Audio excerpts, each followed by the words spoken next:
Hello, everybody, and welcome to another episode of Remote Control Sports, the show where a bunch of broadcasting friends deliver sports takes 100% remotely. I'm John Sartori. It's time for Roll Call. Today we've got Dylan Domingue, Richie Solaris, Howdy. and the Big Jermaine Kelly. How's it going, guys? We want to shout out Derek Truong. He made our fantastic intro video. Derek, thank you so much. We love you. We love you. And we miss you. And we're going to have you on the show here soon. We promise.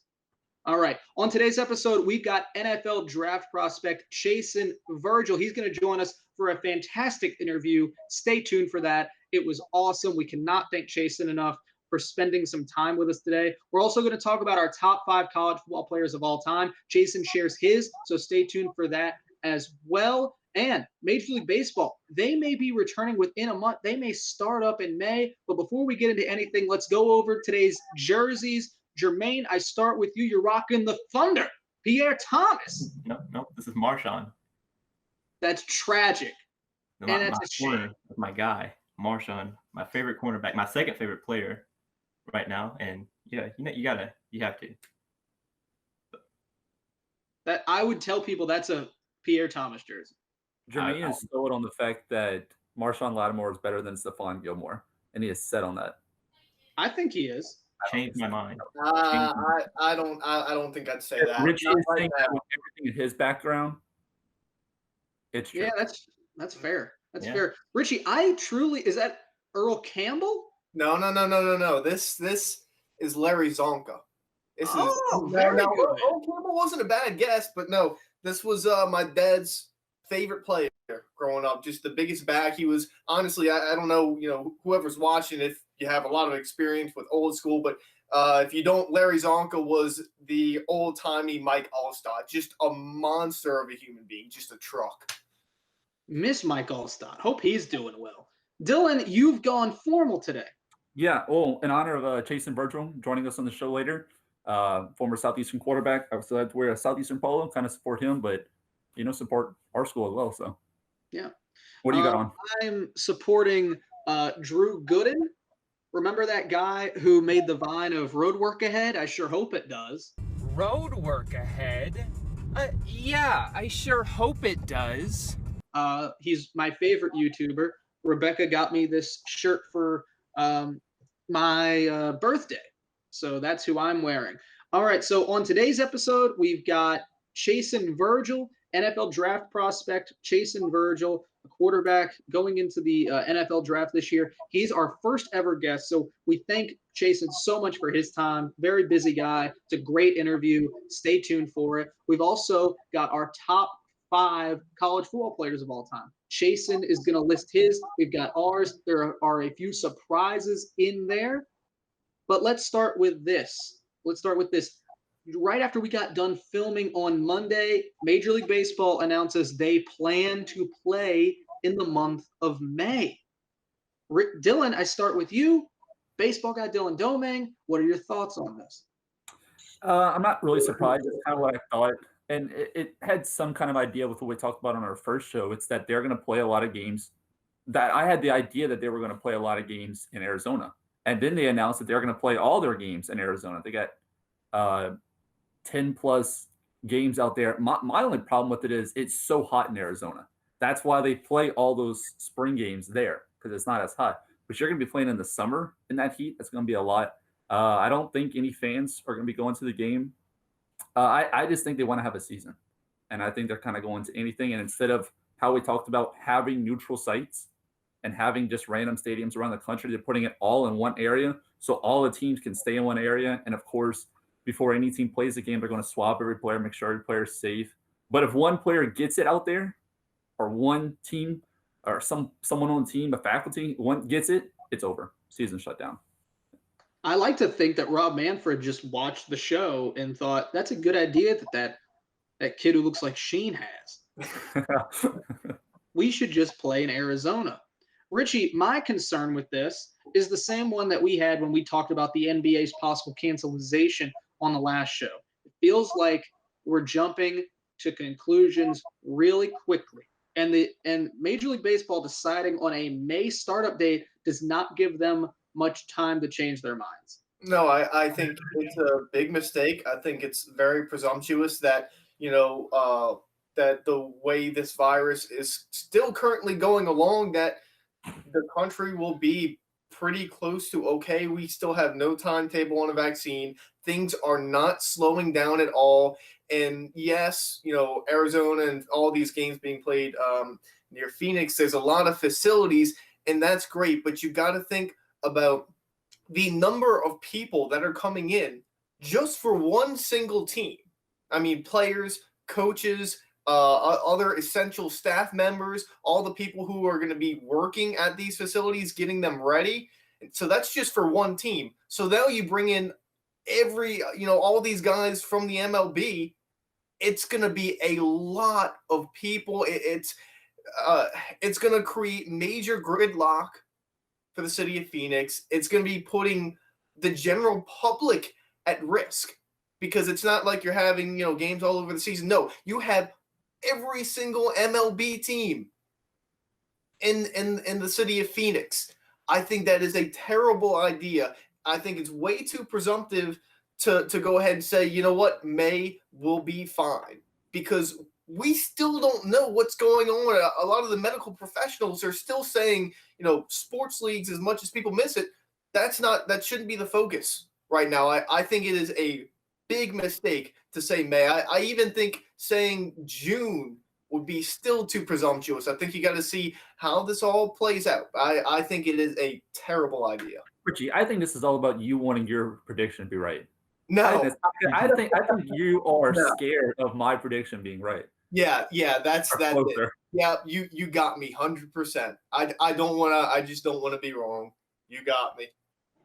Jermaine, do you think that there is a battle between Major League Baseball, the NFL, and all other major sports to be first? Do you think that has any motivation for Major League Baseball to go ahead and say we're going to start up a month from now?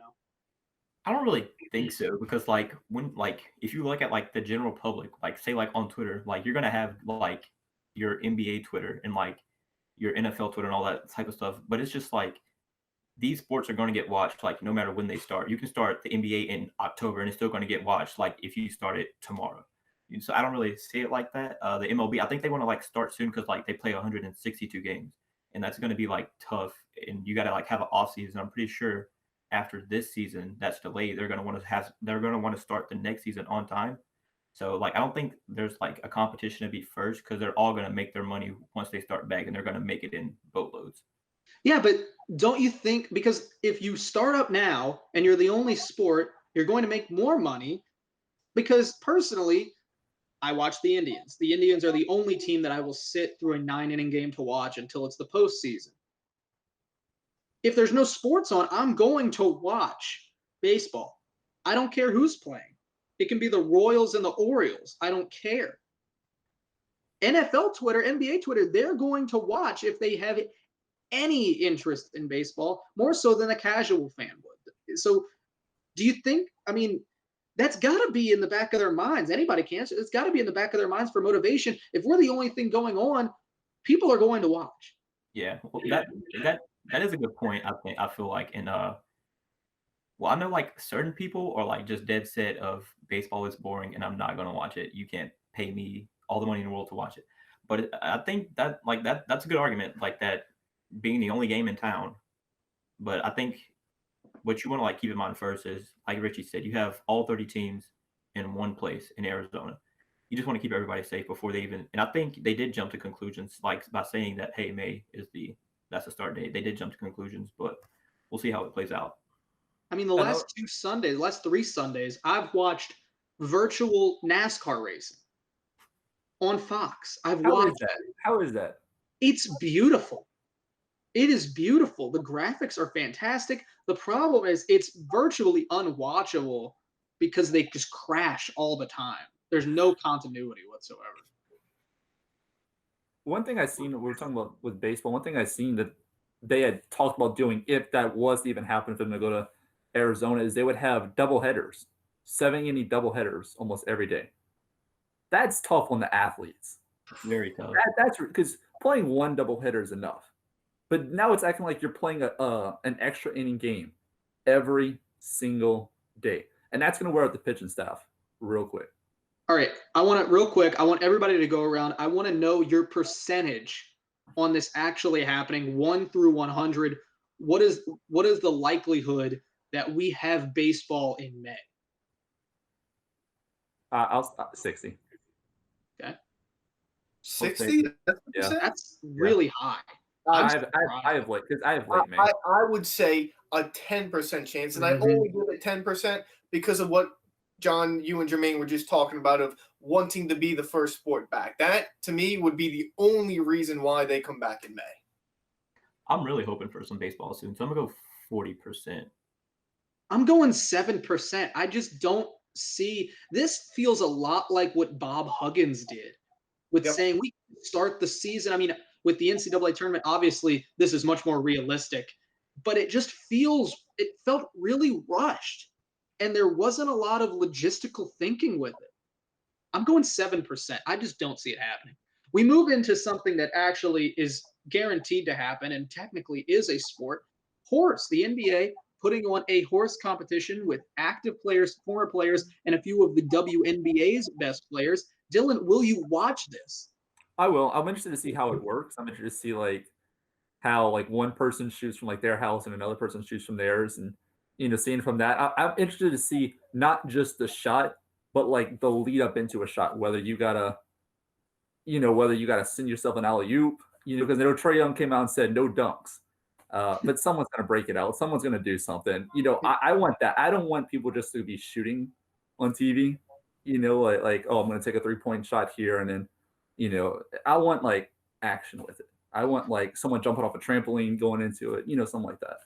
Something that can really break some legs. Yeah.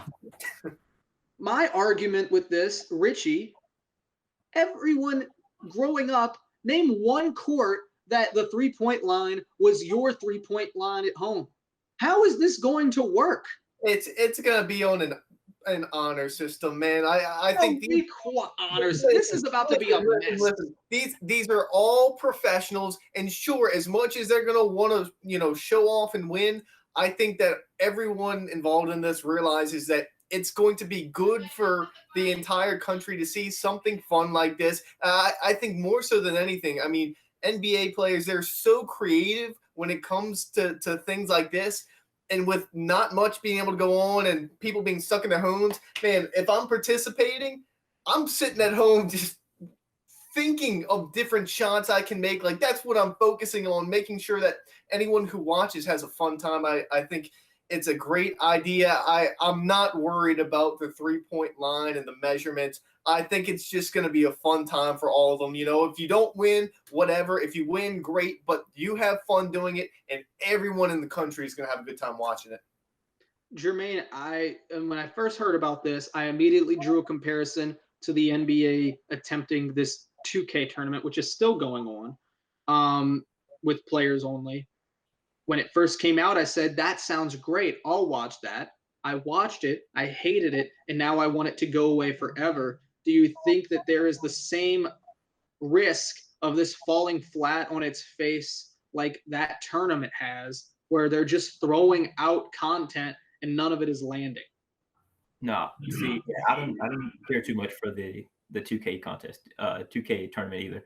But I think this horse competition is going to be actually good. I don't know how many times they're planning on doing it, but if it's just a one-time thing, I think it's going to be really good. People really want basketball back, and I think this is going to be fun. You got guys like Trae Young, CP3, and Zach LaVine in there, and all those guys have different skill sets that they're really, really good at. So I think it's going to be something really fun to watch. I don't think it's going to fall flat, not at all. This has nothing to do with this, but it is on the topic of the NBA. Max Kellerman this morning on First Take got mad at LeBron because he was trying too hard. Just want to point that out. Just want to go out and say that he said he was playing way too hard during the year. There was no way he was going to win in the playoffs because he's tired. Just want to say that. It was one of the most hilarious things I've ever heard, especially someone who didn't play professional sports. Our final topic before we get into our interview with Chason Virgil. Again, make sure you're subscribed. Make sure you're liking the videos. Make sure you're following us on social media. Remote C Sports on Twitter, Remote Control Sports on Instagram. There has been 2 NFL uniform reveals. We're going to go through both of them. Let's start with who was first. The Tampa Bay Buccaneers. They jumped on that train first. Richie, I want to start with you on this. What are your thoughts? And we'll get to that later. I want everyone to rate them, but we'll get through that later. I want your thoughts on the Buccaneers uniforms. I think it's a step in the right direction because it's basically a step back to the early 2000s. As much as I would have loved to see a new version of the creamsicle uniforms, that wasn't going to happen. I did not like, the past uniforms that they had just finished wearing. I thought from the very beginning they were ugly. It was, jarring to look at. I like this look, not just because it looks fresher and cleaner, but also if you're the Buccaneers, you're in a complete rebuild mode. You brought in Tom Brady, a lot of talent. Get back to that look of the team that won a Super Bowl. I mean, those are the uniforms that you did it in for the first time. So I think it's a smart move. I like it. Dylan, are you happy with it? Because I was kind of disappointed. When I hear new uniform, I want to see something new. This was like a tweak, really. I don't know why we had to build this up. Yeah, I agree with you with that. I love the going back to the old uniforms because anything's better than the uniforms they just had. I don't really care for the uniforms. I never really care for the Bucs uniforms ever. However, I do like the smoky grays. I think the smoky gray on gray uniform looks really good together. But we're talking about uniforms. I think the NFL will actually move in the direction to allow teams to go back to wear numerous helmets, which will allow for those creamsicles to come back. I would love for the creamsicles to come back, but just the helmet. That way nothing matches. Like the Rams that's what I do on Madden. I picked the worst uniform combination. You could I picked the creamsicle helmet with the jersey they wore last year with the creamsicle pants. They don't match. Nope, don't match. Oh, okay. Jermaine, on the topic of helmets, looks like the helmet is the same. Would you have liked to see them change the helmet, or do you like it? Well, it depends because last season their helmets were like a metallic type silver grayish, and it'll look good with the gray jerseys, but with the red and I think they were white other jersey, I don't think it'll look too good. But the jerseys as overall, I like them. They're much cleaner. The smoky grays are my favorite too. A rate that you said, I give it a 7. Give me that 1 through 10. Give me that 1 through 10. I give it a 7 because rookie score. Rookie score. It's a 7, dude. No, overall, the grays just don't do it enough, and the red and the white, it's just I don't. Yeah. Dylan, since you know how this works, I'm going to you last. Richie, give me your score. I give it a 6. Rookie score. It's nothing flashy, but it's older and it's crisp. So in the middle, I give it a 6. Yeah, man. Well, okay. Before we continue, what are you basing this off? What's a 10? What's a 1 in the NFL? A 10 to me would be the Seattle Seahawks. I love the Seahawks uniforms. I know it's not the most popular one, but they're so busy though. I want everyone to be that busy. I like it. That's the same reason I liked Oregon. I loved Oregon's new uniforms when they came out with them in what was that 2000? Every year. Single year. when they one time Oregon got new uniforms. Rebrand, so I like the Seahawks. A 1 was literally the Buccaneers jerseys that they just moved on from. Those were the worst jerseys in the NFL. All right. Dylan, give me your score. This is going to be a veteran score. I can feel it. I'm going to go a 5.2. Now, it would be under 5 if they didn't have the smoky grays. Like I said, I just never cared for them myself. Yeah. It's just a preference. I never really cared for them at all. But the grays did boost them up a little bit. I'm going to go 5.5.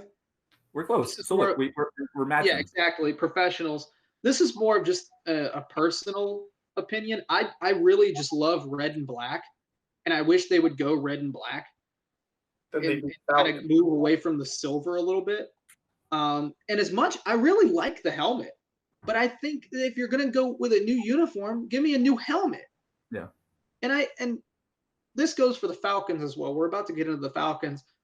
I tweeted this from the Remote Control Sports account. Who started this blueprint for uniform reveals where we never see the helmet and it's just shaky camera work in a dark room? Who did that and then said, that's it? That's all we can do for uniform reveals. I can't even see what the uniform is. Like until I saw the picture where all three of the players are yelling and they took a picture of that, I had no idea what the uniforms looked like except from down around the ankle where someone was shaking the camera. But John, you're missing the point. That's not what matters when you reveal new uniforms. All that matters is that you have cool, flashy camera angles and interesting music to make people go, ooh and ah. Who cares about the actual jerseys? It's about the production, right? It's also about the strobe light. It's a distraction. Right. Yeah. Yeah. It's a distraction from how bad the uniforms are. Right. Yeah, right. All right, real quick, because we went really long on this. Give me your thoughts on the Falcons uniforms. Anyone can chime in on this. I don't care. It's bad. I'm going to start. It's bad. I think that they tried to mix the old with new, and I think it came back bad. I think you need to pick one or the other. You can't combine the two. I just don't like it. Yeah, I'm not feeling it either. It's like it literally looks like an XFL uniform. It's not good at all. I don't like the the number fonts with like one number and like the back of the numbers. Like I don't like that. It's bad. Okay, like a block. It's almost like a block. It looks weird. Okay. Their red jerseys give me the Diamondbacks vibe of they have that black. But that's the thing. They screwed themselves. You can't wear that red jersey with white pants now because that black from the pants comes up to like the bottom part of the jersey. So it'd look weird if you have red with a weird black mix in with white pants. I do like the white on white. They look good. They still have the old retro jerseys. I mean, I could care less about the Falcons. They did bring back they did get new helmets though. So the helmets still look nice. Yeah. Personally, I like them. The gradient is awful. There's no getting around that. They look like a travel 12-year-old team. And that's where they went wrong. They decided to be the trendsetters in gradient uniforms, which as a professional sports team, you should never do. The Diamondbacks found that out the hard way when they decided to make their jerseys look like they all just jumped in a pool before playing. But the whites are great. I think that is a fantastic uniform. And I love the ATL. Yeah, I love the ATL. I think that's awesome. So I'm giving it a 7.1. The other thing they went wrong with was everyone since the beginning of time has told them how great their red helmets were. And almost like an award that they're not proud of, they've said, thank you, but no, I'm not going to display that. Instead, I'm going to display this new helmet, which again looks like a high school that uses the Falcons logo. Yep. I'm going to go 6-7. Okay. 7. 3. Hate it. You need a 3.2.4.6. Is that what you want? You that's just want That's still a 3.2. It rounds down. Jermaine, you got a score? I'll give him a 2.83. This guy gets it. You got to put it together. 2.83 together. Now, John, quickly, the Browns are coming out with new uniforms. Yes. Excited or not? Of course I am. I never liked the new ones just because the Cleveland on the front, I told my dad when they first came out, they look like a college because no one in the NFL has that huge font across the front. Colleges do that. So I've always hated that. The brown jerseys are great, the color rush. The old ones are atrocious. Everything about that uniform has just tasted terribly. There's never been, I mean, obviously there's not been much success in any iteration of the Cleveland Browns, but this especially, 0-16, half of Johnny Manziel's career, Hugh Jackson's entire tenure. Let's move on. All right. And I also learned something. People said that the new helmet got leaked, and it's the helmet they have now, but with a gray face mask. Apparently, a new rule in the NFL since 2015, you're not allowed to have a color that isn't your secondary color or primary or secondary color as your face mask. So the Saints couldn't have a red face mask, which makes sense, but why couldn't they do that if they wanted to? or a white. They aren't allowed to have a white face mask because No, it's not a primary or secondary color. I just want to say, I hope for the Browns uniform, I hope with the helmets, I hope that they go old school and put the old the Browns man. You know what I'm talking about? The little guy with the, That'd be awesome. yes. I think they should put the helmet. Yes. On the helmet. Yeah. Which No, also no, that helmet isn't even legal anymore. The logo that the Browns use, you can't legally use that helmet anymore. No, absolutely not. It's a mess. All right. We're going to take a short break. And by break, I mean we're going to throw a transition up. We've got NFL draft prospect quarterback Chason Virgil joining us. Here's the interview with Chason. All right, welcome back, everybody. We are now joined with the first ever guest that we've had on Remote Control Sports, NFL draft prospect quarterback Chason Virgil. Chason, thanks for being here. Thanks for inviting me. Yeah, you're making history as the first ever guest. So years from now you'll be able to tell people that. Yeah. Oh yeah, I'm honored then. Absolutely. So let's just start with this. A lot of people know you transfer from Fresno State to Southeastern, but I'm curious with what that process is like. You transferred before the transfer portal was established. So what was the process of being a transfer like back then when you transferred from Fresno State to Southeastern? Oh man, it's a lot of differences from back then to now. Now when you go into the transfer portal, you don't really have to communicate with the school that you're currently at all. You can kind of start reaching out and do all the communicating that you want to, really. In the process that I was in, I couldn't do that. I had to still go through the head coach and basically let him know that I was leaving the team. They had to give you clearance. They have to give you a list of teams that you can't go to, that are blocked off. And then you got to go all the way to compliance. You have to be able to send out it's like a letter of release, basically. And you have to have a list of schools that you want compliance to send that out to. So you come up with a list of schools. So you have to do a lot more research on your own at the beginning, just before you can even contact a coach and start talking to different schools. So that's the difference. I mean, a lot of guys can just hop into the portal at any time and be contacting coaches and really talk anytime. It's just like recruiting all over again. But back then it was a lot tougher. And I want to talk about your recruitment process because a lot of people know that you were once committed to Mississippi State, but you had a lot of big-time schools looking at you. What made you choose Fresno State over like an Oklahoma or some of the other Power 5 schools that were looking at you? Well, I committed later than really what I should have in high school. I committed in May going into my senior year, and I was one of the first guys to be committed in our class going to Mississippi State. And I was a early graduate, so I graduated high school early in December. So I was supposed to go to Mississippi State in January, and in November, at the end of November, beginning of December, they kind of just basically told me I couldn't go no more. Well, they never really talked to me. They talked to my head coach, and he told me. And from that point, a lot of other teams started to come back into the picture. I know Oklahoma came into the picture, SMU, Fresno State, Louisville. And I took visits to Oklahoma, Louisville, and Fresno State. And I really was just going to stay home. I really was going to go to SMU because Chad Morris had just took the job, and he had given me my first offer from Clemson. That was my very first offer. And so I was really just going to go to SMU, and then that ended up falling through. And I was kind of in the mindset I wanted to go somewhere where I could possibly play early, and Fresno was the best spot for me. And my mom, she always was just kind of like, she didn't kind of want her kids to be close to home. She wanted us to venture out and be on our own. So I just took the California route and just went to Fresno. Yes. Dylan, you good?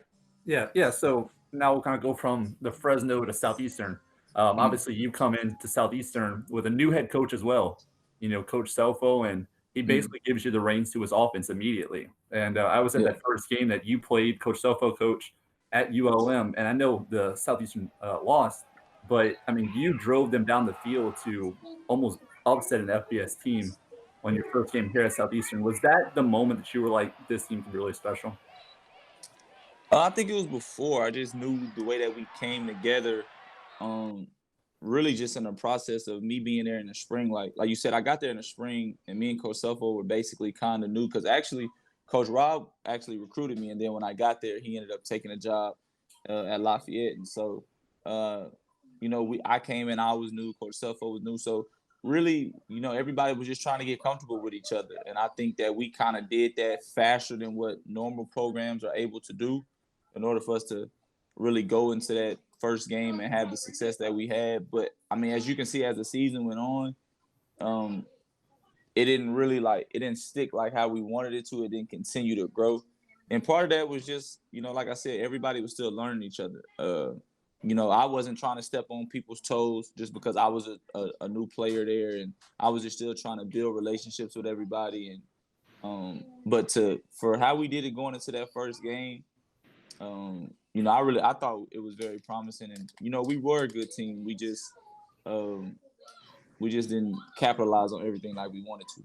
Now you have that transition from year one and year two. Obviously, that was Coach Selfo's first season as a head coach.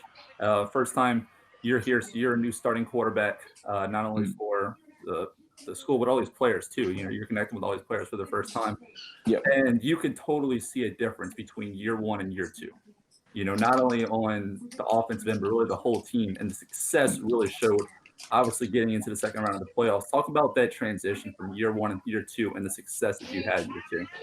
Oh, well, I mean, it was a big transition because for me, that was the first time in my college career where I went into back-to-back seasons having the same offensive coordinator.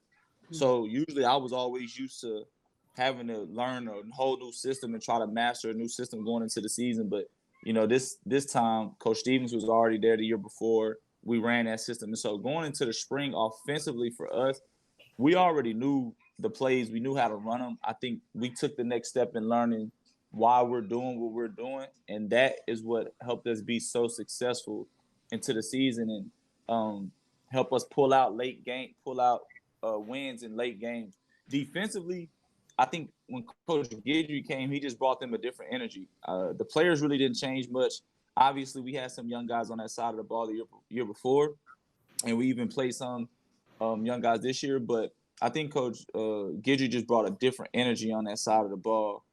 And then also as players, like you mentioned, it was our second year under Coach Selfo, so we kind of knew what to expect. We knew how his coaching was. We knew how basically every coach on the staff was. We knew what to expect from them and what they was expecting from us. So it was just a different level because everybody was more comfortable with each other.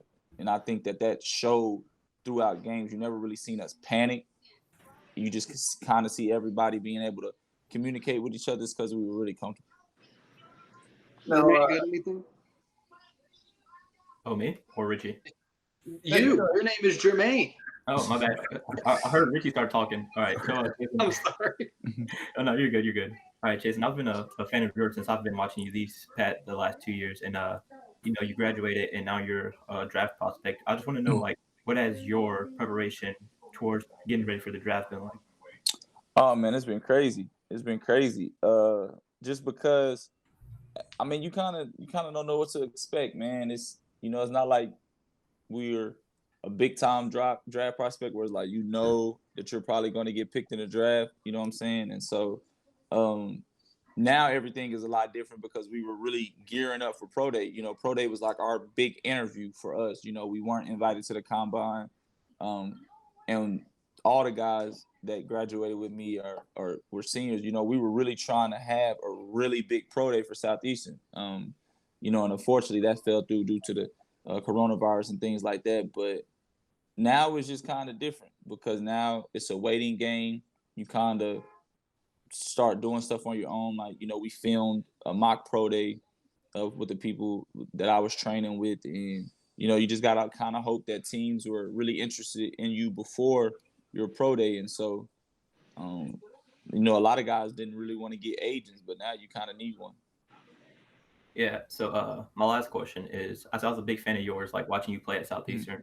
Was there any quarterback that you watched growing up or that you watch today that you try to imitate when you were at Southeastern and that you're going for now? Ooh, it's a lot of them. I think growing up, I was like, every kid was like Cam Newton was our guy. And then as I got older, I was like, well, I'm not Cam Newton size. I can't really play like him. And so I started kind of looking at quarterbacks that were similar to my build. Earlier in my college, like when I was at Fresno, I studied a lot of Deshaun Watson film. He was one of my favorite quarterbacks. And as a recent and really going into last year, I studied a lot of Russell Wilson just to, really see how he commands the leadership role and just more so not just how he plays, but how he is off the field with the leadership things. When I first got to Southeastern, though, like I said, Coach Stevens had came back, so I studied Brian Bennett like my whole first semester. That's who I watched. When I watched film to learn the system, I was watching him the whole time. And so even into year 2, I would always, because I had access to those games, I would always go back and watch certain games just to see, how he did and just trying to learn different things from him that I could add to mine. Chason, the 2 years you spent as a starting quarterback at Southeastern, you played against some pretty notable teams, LSU, Ole Miss, and then going into the FCS, Jacksonville State, Nicholls State, Montana. So I'd just like to know what are some of your favorite moments just from playing at Southeastern? My favorite moments, I would say favorite moments. My first year, I'll just give you some favorite moments. My first year we played, the ULM game was really exciting. But my first year we got the first win against Lamar, and it was like we played in like a monsoon. It was like raining the whole game, and we was able to pull out that win. And then later that year, we ended up beating a really good McNeese team who was actually in the playoff hunt. And then second year, I think the first game against Jacksonville State was like one of the best highlights or moments of my, whole college career, just because it was like we were really going against a ranked opponent, and we weren't thought to even win the game. And I didn't think that I could have a moment that topped that one. And then the Villanova game topped it, just to have a playoff win at home, come from behind victory. It was sweet. The crowd and the atmosphere at Nicholls game was one of the best atmospheres that I've ever played in. And I played in big stadiums, but that atmosphere was one of the best ones. So I have a lot of good moments. Now, it's pretty safe to say that you left a lasting impression on Southeastern Louisiana University, especially on that football team. So I'd like to know, what was the impression that Southeastern left on you? Ooh, the impression that Southeastern left on me, it's family. It will always be family. You'll see me go back for homecoming games, big games. Like, you'll see me go back for stuff like that, because that was something that I was looking for when I was transferring. I wanted to go somewhere where it truly did feel like family, and it really did. Just from talking to, the fans, that we would be able to interact, and people actually knew me outside of my jersey. Like, that was new. That was new for me. Especially, I'm a kid that, I barely even leave my dorm room. And so just to have an interaction with the fans and, even just the student body, man, it was just all love. And, that's just something that it'll always stick with me forever. So when I hear Southeastern, I hear, Hammond America, like that's home away from home. It's just family. Chason, you bring up Brian Bennett, and I think that a lot of people compare you two, because you are the two quarterbacks that have led Southeastern to the FCS playoffs. I want to know, with the way that his career has turned out, where he only really got one NFL look from the Colts. Mm-hmm. Now he's gone into a CFL career, and a lengthy one at that. Have any CFL teams reached out to you? Is that an avenue that you've looked into if the NFL doesn't work out? It's an avenue that I've kind of looked into. And you keep your options open. So I wouldn't say that I wouldn't do it. Right now, though, I haven't really thought about it as much. It's really just like the NFL. And if not that, then I'm probably really thinking, about going into coaching. Hopefully Selfa will hire me. But going into coaching, but it's definitely a thought. not just for me. I know it's a thought for all of us. And so, I mean, to be able to go to Canada, I mean, it would be nice. And if anybody else has any other questions, they can. But my final question to you, in a perfect world, whether you're drafted or picked up following the draft, which team did you grow up rooting for? Which team would be a dream come true to play for them if there was one? Oh man, so the team that I grew up rooting for, which is kind of crazy, even though I'm a Texas or Dallas kid, I'm actually an Eagles fan, like a real big Eagles fan. So, if they were to come knocking on the door, I definitely would think about it. Honestly, I could say the Saints as well, just because I've been in Louisiana the past 2 years. I think I could learn a lot from Drew. With Drew kind of getting older, I could probably learn enough and probably compete for the job after that. So those would be two spots that I would really love if those teams came after me. And I want to know what that's like with for us, the closest we get to these guys is interviewing them. What's it like to be just a few months away from being on the same team as some of these people who are truly icons in the sports world? You try to keep your cool. Like, I was blessed enough to go to the Manning camp 2 years, and it was my first time ever seeing the Mannings. And, you really try. It brings out the little kid in you. You want to keep you cool. You want to run up on them and ask for an autograph. Then you don't want to look too weird. So it's just kind of like, all right, I'll play it cool. But, I think anybody, in the National Football League, if you get to see guys like Drew Brees, Tom Brady, like, you're gonna have a different feeling about it. Like you're gonna feel like a little kid being able to meet them. And so if you're in a situation to where you get to go to work with them every day and you get to learn the things that help them become that great, it's just, you can't ask for much more. Anybody else have anything? No, I think you covered it. Yeah. All right. Well, real quick, Chason, and then we'll let you go. Your top 5 college football players, just off the top of your head, if you have them. Top 5 college football players. Reggie Bush. I'm gonna go Reggie Bush. I'm going to go Vince Young. That's 2. Reggie Bush, Vince Young. Tim Tebow.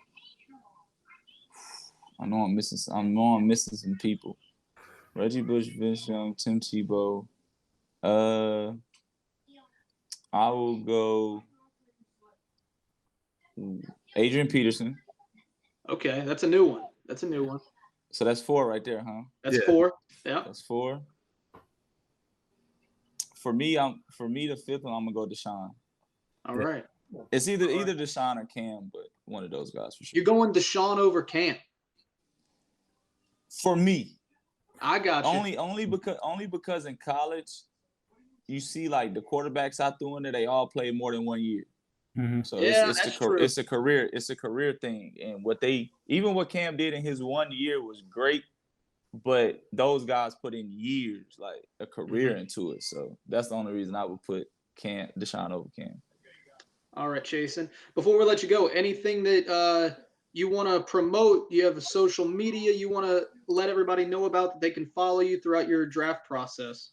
Oh man, y'all can follow me on Twitter, Instagram, CBoogie, or just type in Chason Virgil. My name will pop up. I follow back. You know what I'm saying? When I'm on Twitter, I interact with everybody. Y'all can always ask me questions. But that's really just it, man. I don't got nothing to promote. Sounds good, man. NFL draft prospect Chason Virgil. Chason, thanks so much for being here. Thank you for having me. Top 5 college football players. We just heard Chason Virgil's. Now, Dylan, I'm going to save you for last because you've said you've got a, quote, Skip Bayless type list for top 5 college football players of all time. So, Richie, let's start with you. All right. So, I'm going to go from 5 to 1. And I looked at 3 different aspects when doing this. Just pure athletic talent, playmaking ability, and leadership. Number 5 is probably going to be one of the bigger surprises on the list. Luke Kuechly. Oh, shut up. I love Luke Kuechly. He was a tackling machine. He's not a top 5 college football player ever. He's not. He might not even be a top 5 linebacker. To me, he is. Luke Kuechly was a monster. He was everywhere. He was the smartest player on the defense. Over 175 tackles each year. I love Luke Kuechly. He's my number 5. I'll put him above. Luke Kuechly's mom doesn't have him in the top 5. Dude, Luke Kuechly was a monster. He wasn't great, but it's not top 5. When I was making my list, Luke Kuechly was in it. He's not in it anymore, but he was in it. He's had over 550 tackles in his college career. Yeah, he was incredible. I love Luke Kuechly. All right, let's do number 4, Richie. Going on to number 4, a little low. It was a tough one to make, but Andrew Luck. Andrew Luck was just amazing at everything he did. He was so fun to watch. And it's tough to put him at 4, but my top 3 guys I was just in love with. Number 3, Julio Jones. I know his stats from the first 2 years weren't amazing, but he elevated that Alabama offense that was all about the run. Now, A.J. McCarron was an excellent quarterback while he was at Alabama, but without Julio Jones, that offense is not the same at all. Julio could do everything. He could take the top off the defense. He had just about every tool a great receiver should have. Loved watching Julio. Now, number 2, Christian McCaffrey. This really shouldn't come as a surprise, him being in my top 2. I mean, he set the record for all-purpose yards in a single season, 3,800 yards, jack of all trades, running back could do it in the receiving game, the return game, kick return, punt return. Christian McCaffrey was everywhere. I still think it's a sham that he did not win the Heisman. That still bothers me today. He won it that year? That was 2016, right? 17 or 16? Was that Henry's year? It had to be 2016. Let me see. Derrick Henry won? We're about to find out. Now, Richie, hold up. While John's trying to figure this out, you're at 2. You have 1 left. He's missing. I'm so concerned about where. I'm really concerned about who's. I didn't want to put Reggie in there as much as I loved him. As much as I loved him, his stats just didn't add up from his entire career. Senior year was amazing, but you said that's one thing we were looking at. What was the 3 things you said you're judging it by? Athletic talent, pure athletic talent. Reggie Bush. Playmaking.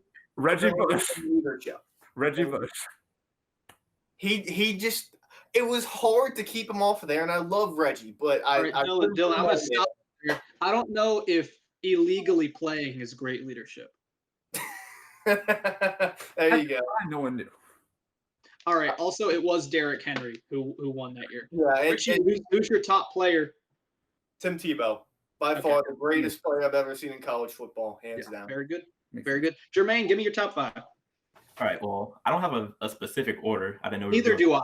I was so scared when Richie started saying that I'd be the only one. All right. Well, yeah, I don't have a specific order. So my first one is Cam Newton. And I'm basing this off of guys that I actually watched. I try not to go off of highlights and stuff like that. So guys that I basically actually watched. And my first one is Cam Newton. Dude, he just electric. Coming out of Florida, and he went JUCO route. Dude, and winning that national championship, watching that entire season of his was just insane. Number 2 is one of my favorite players of all time, Reggie Bush. Surprised Richie didn't have him, but Reggie Bush. I actually watched him. He's even I was a Saints fan before he was a Saints player, but watching him at USC as a very, very young kid, really good. Really quick, Jermaine. Yeah. I want to know your thoughts on his NFL career because when he got elected to the Saints Hall of Fame, I thought it was ridiculous. I mean, he could have had a better career, of all the hype that as he was coming into the league. Okay. With the hype that he had, it was unfair. He was never going to live up to that unless he was one of the 3 best running backs in NFL history. But just from a pure running back standpoint, his time with the Saints, he had a really good career after the Saints, but most people remember him for the Saints years. Yeah. I think that he is borderline bust, yet he is celebrated like he's one of the 3 best Saints of all time at the running back position. Well, yeah. Well, when I was watching with the Saints, he was a good running back. I mean, like he wasn't like this huge superstar that we thought he would be when he got first drafted. But like he had a good career. Him and Pierre Thomas, they complemented each other really, really well those years that they were together. So like, I mean, I can't really complain, but I don't think he's one of like the top 3 Saints of all time. No way. All right, continue. I think I'm on 3, I think. And it's Christian McCaffrey, like Richie said, dude, jack of all trades, receiving, kick returning, out of the backfield, running back. He's just electric, and I still think he should have won the Heisman also. My next one. Oh, okay. So my fourth one is going to be Joe Burrow. The season that he just had, I'm sorry, I don't care, but the season that he just had, over 5,000 passing yards, only how many interceptions? 6 interceptions, 60 touchdowns. I mean, dude, just an insane season. Never seen anything like that, and I'll be surprised if we see something like that again in recent time. And my last player is my favorite player of all time, favorite college quarterback of all time, and that's Tim Tebow. Dude, I love everything about Tebow. Just the leadership, the heart, and the will and determination he had on the field. I'll never forget seeing that press conference air on ESPN when he went up there and was like, "We're not losing anymore." I think that was his senior season. Yeah, dude. Just watching those games he played against Alabama and LSU. It was special, dude. I'll never forget watching him growing up, and he's just a special player. So that's like my number 1 player. I'm going to do mine next so we can finish with Dylan's, just because he's been hyping us up. There's one player on there that it's bad. All right. Well, I'm looking forward to it, but I'll do mine. This is in no particular order. This is one guy who I think is criminally left off every list, Jameis Winston. I don't think I will see in the next 10 years, and maybe in the rest of my life, as dominant a quarterback as Jameis Winston was. He won everything except for the Oregon game, of course. That was his only bad game in 2 years. He was incredible. So Jameis Winston, I think, is criminally left off every list. All right. You guys know I'm a big Johnny Manziel guy. Yeah. He's not on the list. He's not on any of our lists. Yes, he shouldn't be. You gonna tell me Mike Evans is though? Is that why? No, I'm just saying. People, I don't want the people at home to be shocked when I'm not putting Johnny Manziel on the list. They deserve an explanation, so I'm giving it to them. All right, Vince Young single-handedly won a national championship. I'm drawing a blank here. I'm putting Graham Harrell from Texas Tech. Really?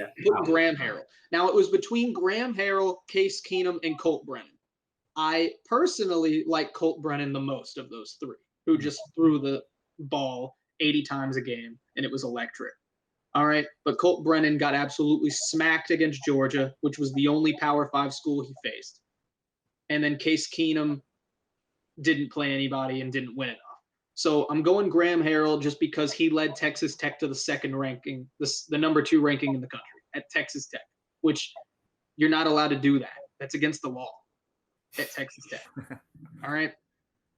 So I've got Vince Young, I've got Graham Harrell, I got Reggie Bush just because he was so electric. And then my 5th one, I really struggled with this. I really did. Because I personally believe he's a system guy. But Joe Burrow had just a fantastic season, and there's no denying that.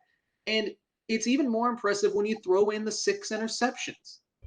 That's incredible. To throw the ball that many times and only get picked off 6 times.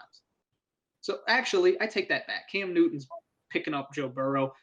Bam, I just got you with that. All you LSU fans thought I was going and giving Joe Burrow a bone. No, it's Cam Newton. It's Cam Newton, the big Newton. I'm putting him in there because he was unfair. It was unfair. He's a Madden create a player. So, yeah, get Burrow out of here. He's 6th. Putting Newton in there. All right. Dylan. So, okay, let me set one thing straight first. I base my top 5 players off an entire career. You had to play really quick. I just didn't put Tim Tebow on there. Yeah. Your list is gone. My list is gone. Your list is out. There's You have two- I Graham got Harrell top over seven. Tim Tebow. I got a And you top got seven. mad at me for putting Luke Kuechly on there. He was not as good as Graham Harrell. Off. All right. So Well, I just put him back on there. He took Graham Harrell off. yeah, there you go. Take him out. So I have mine based off a career. So you had to play more than 2 seasons and actually dominate for those seasons. That's how you made my list. Because I thought that's what we're doing. Because if we were doing 1 season, I would go obviously Cam Newton. It's just your top. Who do you think the top 5 greatest college football players are of all time? If that's how you want to do it, then go ahead. But it's probably wrong. Yeah, So mine's based off a career. First, I'm going to start with Tyrann Mathieu. I love Tyrann Mathieu because on defense could line up anywhere. Could play close to the line of scrimmage. Could play in coverage. Very aggressive. Very good open field tackler. Could just make plays. In the SEC championship against Georgia, ran at punt return for a touchdown, which he did lose the ball, but they didn't call it. But that single-handedly brought LSU back in the game. It established momentum for him. My next one, just take a wild guess. A left-handed quarterback who wore blue and orange. I'm colorblind. Richie, what you got? Left-handed quarterback that wore Kellen Moore. I'm guessing. Wow. It is Kellen Moore. I like Over 14,000 passing yards in his career. Yeah. He went 50-3 as a starting quarterback. 50-3. Okay. And he threw 142 touchdowns to only 20 interceptions in his career. Complete dominance by Kellen Moore. So he has established what Boise State has become now. Yeah, they were already Boise State. They were good. Did he win the Fiesta Bowl? No. Did he win the Fiesta Bowl? I don't think he did. No, that was Jared Zabransky. You put some respect on Jared Zabransky. It was the running back who did that. I like that pick, though. And Ian Johnson. Yeah. All right. So my next one is, all right, I'm just going to get rid of the 2 obvious ones. I have Reggie Bush and Tim Tebow. Reggie Bush and Tim Tebow are both human cheat codes on a video game. I mean, I ran the HB stretch in NCAA 2004 or 2006 was Reggie Bush, whatever, or 2004. It's unstoppable. You can't touch him. It's impossible. Tim Tebow, again, like we're all talking about, just the player he was. My next player is Darren McFadden. I thought Darren McFadden was amazing because he really started what the Wildcat is. Because he was like Arkansas literally made that team a high school team where you put your best player under center and just let him play. He had over 4,500 rushing yards in 3 years, but he even threw 7 touchdown passes because he lined up under center and played quarterback and threw touchdown passes. He single-handedly beat LSU in Death Valley when LSU was top ranked. So I got Tyrann Mathieu, Kellen Moore, Darren McFadden, Reggie Bush, and Tim Tebow. I like that list. Yeah. And I just want to say, I just looked it up. Kellen Moore did win a Fiesta Bowl, but just not one against Oklahoma. And that Fiesta Bowl was against TCU. So, yeah. All right. So that's our top 5 college football players. Let's finish this show up with what we've been doing this week. What have you been doing this week, Richie? Not much, to be honest with you. A little bit of script writing for my thesis. And I started rewatching House of Cards. I finished it a while back, but I got to season 2 again. So great show if you haven't checked it out. I don't condone, criminal activity. So I'm guessing you do. Is that it, Richie? Is that what I can assume from this? No, it's just fun to watch it. That's all. Sure. Jermaine, have you been watching anything? You said you weren't last time. Maybe things have changed? Well, yeah. Well, basically, I haven't been doing anything this week, and I've just been doing schoolwork, actual work, playing video games, and only thing I rewatched QB1 this week, and I'm rewatching Last Chance U. So that's about it. Phenomenal show. I'm so excited for it to come out again. Yep, me too. It's gonna be really for everyone that wants to know, Jermaine thinks it's fun to send me pictures of him eating canes when I gave it up for Lent, which I don't even know when that's ending anymore. Easter is feels like it's been 94 days. Easter is this Sunday, John. It's this Sunday. Yes. Good Friday's tomorrow and Easter Sunday's is Sunday. No one is even like aware. that. Like, I'm not even aware of this. Time is standing still, and there's also not a Canes within like 300 miles of me right now. I'm in Alabama. That's like torture, dude. Wait, what was that? That's like torture. Oh, it absolutely is. Absolutely. I gotta get Bojangles and pretend that that's better. And everybody on Snapchat, oh, Bojangles is so much better. No, it's good because we don't have them in Louisiana. That's why you think they're good. Just like In-N-Out Burger. If you put an In-N-Out Burger in every state in the country, it's suddenly not that good. My case is finished. Dylan. I watched Onward today. We talked How about was it. Great. It's amazing. Fantastic. It's way better than I thought. Absolutely. Way better than I thought it was going to be. So yeah, we all need to watch it. That's what you guys need to do for homework so we can discuss it. Saturday's show, we're not going to do anything but the mock draft. But Monday, we got to discuss Onward. All right? Yep. What I've been doing, I've been watching, me and Rebecca and I have been watching one Twilight a night, one of the Twilight movies every night until we get through them. You get hooked. I'm not saying it's that good. But for anyone who's Team Jacob, what's wrong with you? What's wrong with you? He's awful. He's the worst. He's toxic and manipulative, and he doesn't care.